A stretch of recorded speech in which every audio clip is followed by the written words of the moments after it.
Hey guys, welcome back to my channel, and for today's video I'll be doing my makeup look using only drugstore makeup, and then I'll turn into this. So if you're interested guys, please don't forget to subscribe to my channel and hit the notification bell so that you'll always be notified, and please share and like this video to your friends. So let's keep on watching. So first, let's prep our skin, and I'll be using this Aqua Moisturizer from iWhite Korea to hydrate my skin and prepare for the makeup.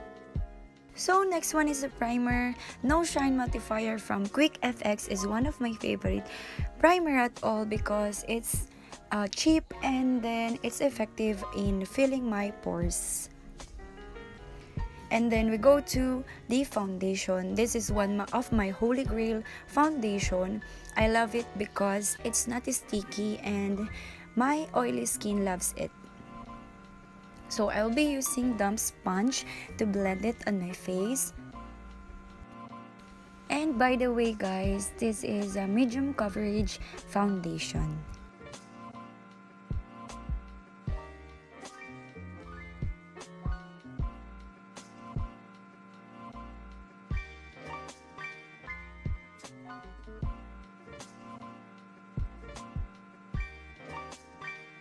Okay, after blending the foundation, let's move on to the concealer, and I'll be using this Fit Me concealer, and the medium shade. I use this to highlight my face and then blend it out.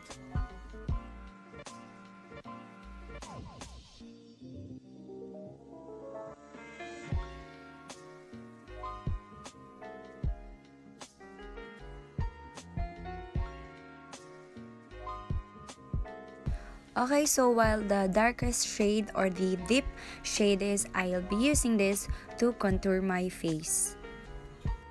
And I'll blend it also using the damp sponge.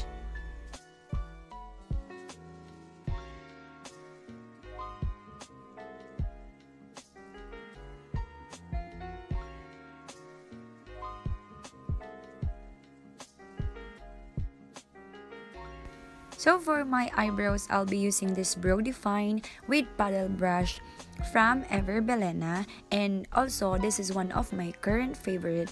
The texture of it is very creamy and it glides smoothly on my eyebrows, as you can see here in the video.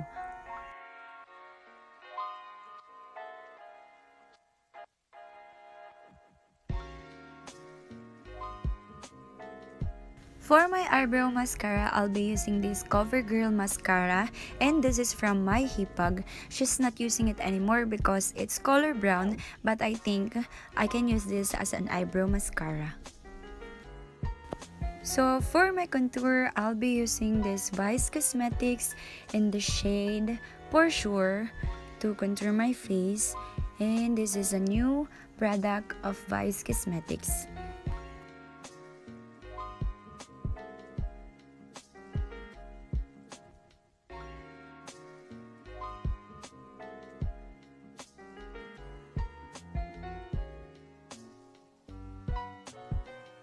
So the next one, I'll be using this Nichido Final Powder to bake my face.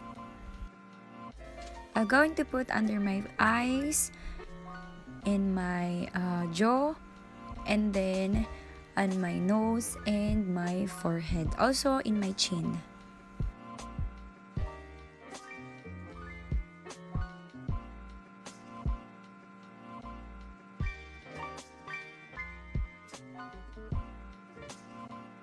Now we move on to the eyeshadow, and I'll be using this AB Pro Play Palette eyeshadow, 16 shades, but before that I'll put concealer on my eyelids and blend it out. I'll be using this shade to put all over my eyelids and concentrate on the outer corners of my eyes.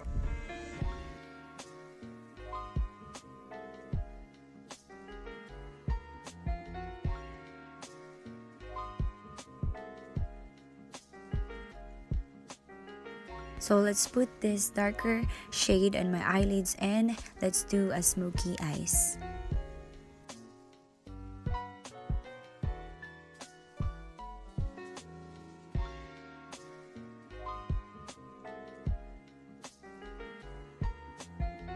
So by the use of concealer, I will going to do a cut crease, but not that cut crease. And then I'll put a shimmery eyeshadow right into it.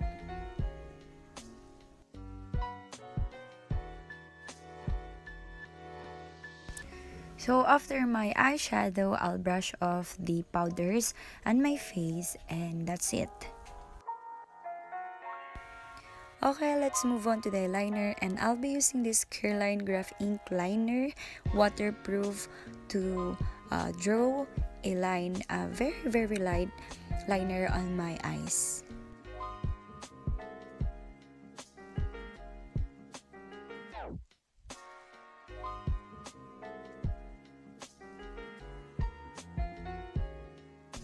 So for my mascara, I'll be using this Total Temptation from Maybelline and curl my lashes, and then put this mascara to add a volume on my eyelashes. Now for the blush on, I'll be using this from Vice Cosmetics Aura Blush in the shade Bucon.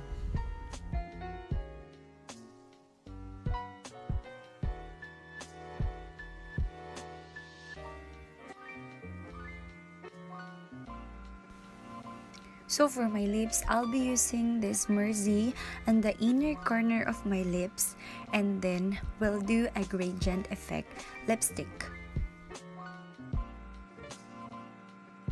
So for the outer corner of my lips, I'll be using this Maybelline Clay Crush, and this is a matte finish.